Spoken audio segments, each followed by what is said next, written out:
Hello everyone, welcome back to educational sir. तो आज हम सभी न्यू चैप्टर स्टार्ट करने जा रहे हैं, super position of collinear harmonic oscillations. ठीक है, ये हमारा लेक्चर नंबर 1 हो रहा है और आज का हमारा टॉपिक होगा BSc physics point of view से linearity and super position.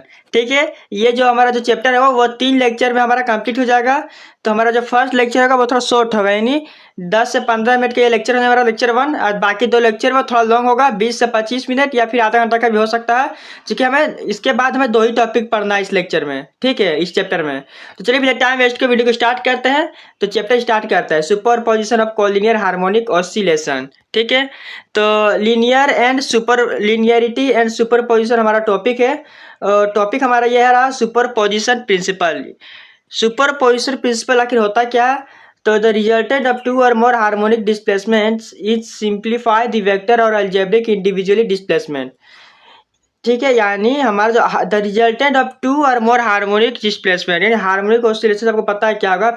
Oscillation वाला हमारा जो चैप्टर है वो जरूर देखें, आपको डिस्क्रिप्शन प्लेलिस्ट मिल जाएगा। ऑसिलेशन नाम का जो हमारा चैप्टर है वो जरूर देखिए, वहाँ पर आपको सारा चीज़ बताया गया है कि हार्मोनिक ऑसिलेशन क्या है, सिंपल हार्मोनिक ऑसिलेशन क्या है, वही सब जो टर्म है यहाँ पे यूज हो रहा है। तो अगर वो लेक्चर आपने नहीं देखा तो जरूर चेकआउट करें, तभी आपको ये लेक्चर बढ़िया समझ में आएगा।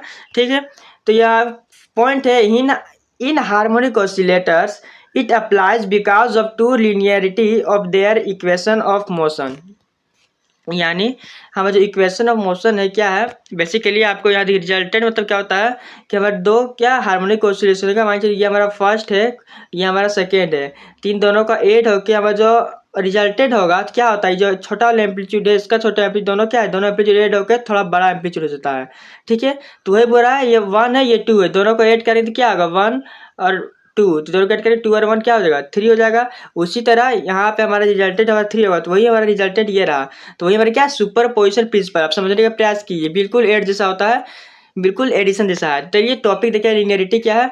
तो if x1 x2 x3 dot dot dot कहाँ xn तक है be the displacement vectors due to क्या n ऑसिलेशन, n क्या हमारा ऑसिलेशन है, एक्टिंग साइमल्टेनियसली यानी साथ साथ हो रहा है। Then the resultant of x can be gives by x क्या होगा, तो x हमारा इसका रिजल्टेंट बोले क्या होता है x1 x2 x3 dot dot dot plus xn तक होगा। इतना समझ में आ रहा है आपको। नेक्स्ट है the differential equation of simple harmonic motion is given by. तो सिंपल हार्मोनिक मोशन का सिस्टम का इक्वेशन क्या होता है, तो d2x/dt² plus ω²x is equal to 0।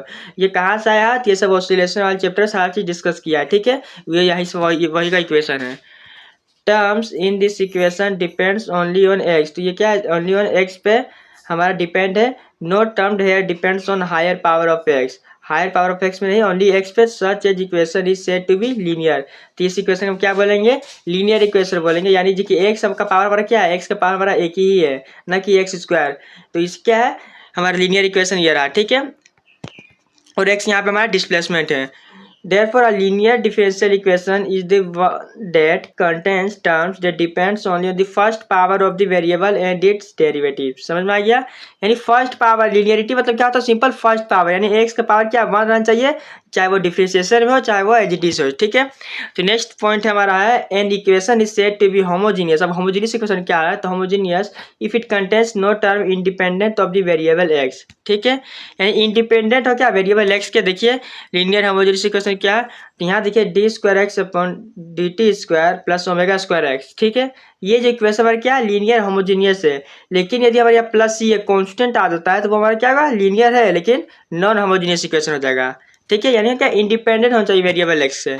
Next क्या है, तो लीनियर होमोजेनियस इक्वेशन इसका प्रॉपर्टी क्या होता है वो देख लेते हैं। तो the sum of any 2 solution is itself a solution. यदि हम 2 सॉल्यूशन क्या करते हैं सम यानी ऐड करते हैं तो वो क्या है खुद पे खुद एक सॉल्यूशन ही होता है। तो this is also the statement of the superposition principle. तो ये क्या है सुपरपोजिशन प्रिंसिपल का यही स्टेटमेंट है। नॉन होमोजीनियस इक्वेशन जो है होमोजीनियस लीनियर होमोजीनियस इक्वेशन से हमारा क्या निकलता है स्टेटमेंट निकलता है सुपरपोजिशन प्रिंसिपल का, इसीलिए मैंने यह टॉपिक आपको समझाया। नेक्स्ट पॉइंट है कि superposition principle holds only for linear differential equation. Superposition जो है प्रिंसिपल क्या होल्ड्स करता है only on linear differential equation. First point है if the equation contains higher power of variable x that is X square X cube X square 4 then the equation is said to be non linear. समझ में आया आपको? मैंने बोला था जब x का पावर हो तो वो लीनियर और एक्स से ज़्यादा हो तो वो नॉन लीनियर हो जाएगा। नेक्स्ट पॉइंट है it is content terms independent of variable x also, तो ये इंडिपेंडेंट होगा। It is said to be non homogeneous and non linear equation. तो इस सारे टर्म जो क्या बोलेंगे, नॉन होमोजीनियस भी होगा, इसके साथ साथ नॉन लीनियर इक्वेशन होगा। तो देखिए ये हमारा यहीं पे लीनियरिटी सुपरपोजिशन जो है वो टॉपिक कंप्लीट होता है। और ये जो अब यहाँ पे लिखा हुआ ये हमारा आने वाले लेक्चर का जो दिया हुआ है discussion, superposition of HSM simple harmonic motion अब पढ़ेंगे सुपरपोजिशन, जिसमें है लीनियर एसएचएम है, एक है परपेंडिकुलर एसएचएम। तो इस जो ये जो चैप्टर है, इस चैप्टर में हम क्या पढ़ेंगे, इस चैप्टर में मेनली पढ़ेंगे लीनियर एसएचएम को, इसीलिए मैंने अभी आपको लीनियर जो टॉपिक है उसको समझाया है।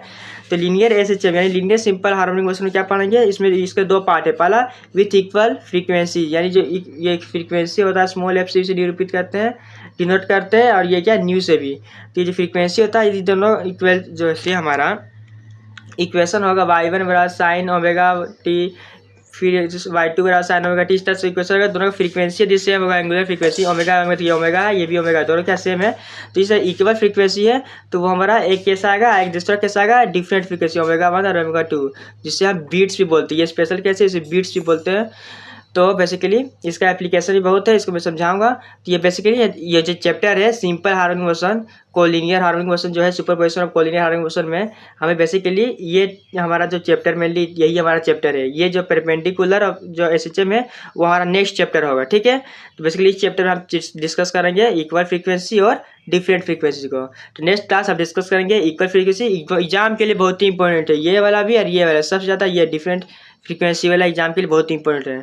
तो वीडियो अच्छी लगी तो लाइक करें, शेयर करें, और चैनल में पहली बार आए तो चैनल को सब्सक्राइब जरूर करें। मिलते हैं अगले नेक्स्ट वीडियो के साथ। So thanks for watching this video.